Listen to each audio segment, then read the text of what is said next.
Penambahan signifikan kasus positif COVID-19 pasca libur panjang pernah terjadi pada libur Lebaran dan peringatan 17 Agustus yang lalu, Saudara. Pada libur panjang Lebaran Juli lalu terjadi peningkatan kasus COVID-19 secara nasional sebesar 69 hingga 93%. Lalu pasca libur panjang perayaan kemerdekaan Indonesia Agustus yang lalu terjadi peningkatan infeksi sebesar 118%. Dua data ini jadi gambaran risiko yang mengiringi libur panjang. Memang Mendagri sekalipun mengingatkan masyarakat untuk di rumah saja saat masa liburan. Memang bisa tidak pulang dan tidak berlibur,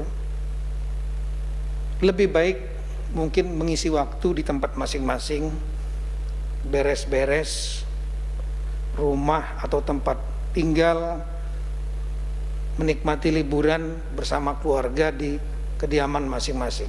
Itu yang diharapkan. Yang kedua, kalau seandainya memang akan keluar kota, yakinkan betul bahwa diri masing-masing sudah dilakukan tes PCR, sehingga yakin bahwa dalam keadaan negatif, jangan sampai menjadi penular. Tetapi toh libur panjang cuti bersama adalah produk kebijakan otoritas negara ini. Ketika negara membuka peluang warga liburan, negara pula lah yang harus siap dengan segala risikonya. Perilaku masyarakat toh sedikit banyak hanya merespons kebijakan pemerintah. Maka pemerintah tak cukup hanya sosialisasi protokol kesehatan, tetapi juga mesti mempertimbangkan apakah perangkat testing, tracing dan treatment sudah memadai untuk mengantisipasi lonjakan kasus 2 pekan setelah liburan. Sudahkah ada koordinasi antar daerah untuk memastikan kerjasama lintas daerah? Adakah perencanaan penempatan petugas-petugas di sepanjang jalur liburan hingga lokasi wisata dan tempat makan? Inilah sedikit dari sekian banyak hal yang harus dipertimbangkan ketika pemerintah memutuskan tetap meneruskan cuti bersama. Negara tidak boleh lepas tangan dengan hanya mengeluarkan imbauan lalu menghukum mereka yang tidak taat protokol kesehatan. Yang terpenting itu sebetulnya adalah jaga jarak.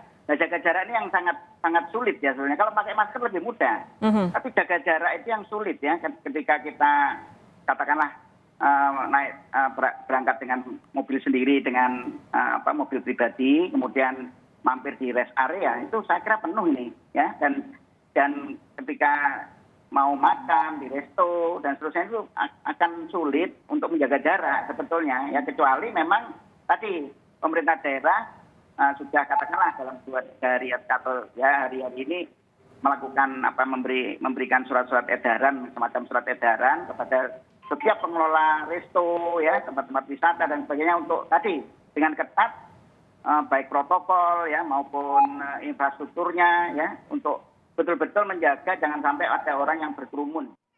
Sembari terus meminta pemerintah pusat bertanggung jawab menyiapkan antisipasi lonjakan kasus dan meminta pemerintah daerah saling berkoordinasi dan mengetatkan pengawasan, kami terus menggarisbawahi bahwa kita sebagai warga negara juga harus punya andil besar.